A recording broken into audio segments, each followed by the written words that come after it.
મુદ્રાઓ અમને શીખવાડી છે જે તમને અમે બતાવીશું. એમાં એવું કીધું છે કે આપણું શરીર ખરું છે, કસરત કરીએ પછી આસનો કરીએ તો આપણે થાક અનુભવીએ છીએ, શરીરમાં થાક લાગતો હોય છે. પણ મુદ્રાઓ સાથે તમે યોગ કરો ને ઘરે 2 થી 3 યોગ સવારમાં તમે કરી નાખ્યા તો તમારો આખો દિવસ બિલકુલ ફ્રેશ થઈ જશે, બિલકુલ આનંદમય થઈ જશે તમે શરીરના અંદરથી. એટલે યોગ શરીર માટે બહુ ફાયદાકારક છે.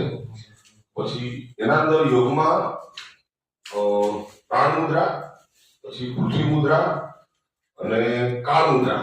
કાળ મુદ્રા અંદર દર્શાવી અમે શીખી રહ્યા છીએ તો બતાવીશું. પણ કાળ મુદ્રા તમે અગર રોજ કરશો અને એના અંદર પારંગતતા આવી ગઈ તો મૃત્યુને પણ તમે રોકી શકો છો.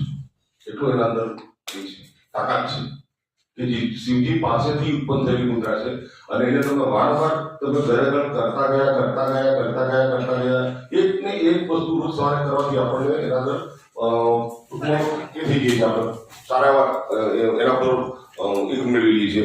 તો એ કરવાથી તમને એટલો ફાયદો છે કે તમારું આયુષ્ય, તમારી ઉંમર પણ ના દેખાય. અમને જે સાહેબ આવ્યા હતા શીખવાડવા માટે એ સાહેબને તમે દેખો તો એમની ઉંમર દેખાતી નથી, બિલકુલ આમ એટલા મસ્ત લાગે ને, ચહેરા પરથી આમનું લાગે જ ના. એટલે એમણે ખાસ ધ્યાન અમને ભાર આપ્યું હતું કે આ બધી મુદ્રાઓ આપણા શિક્ષક મિત્રોને બતાવજો અને શીખવાડજો. એમને પોતે પણ કરશે અને બાળકોને શાળાએ શીખવાડશે તો કોઈ 100માંથી માનો 50 બાળકોમાંથી 10 બાળકોને ગમી ગયું, યોગમાં કદાચ રસ હોય અને એક બાળક એના ઘરે કરશે તો એ આગળ જશે. આપણે તો દેશમાં બાળકને પણ શીખવાડજો જેથી કરીને બાળક આગળ જશે એના જીવનમાં. તો પહેલું આપણે શું લઈશું સર, પંકજ સર અત્યારે?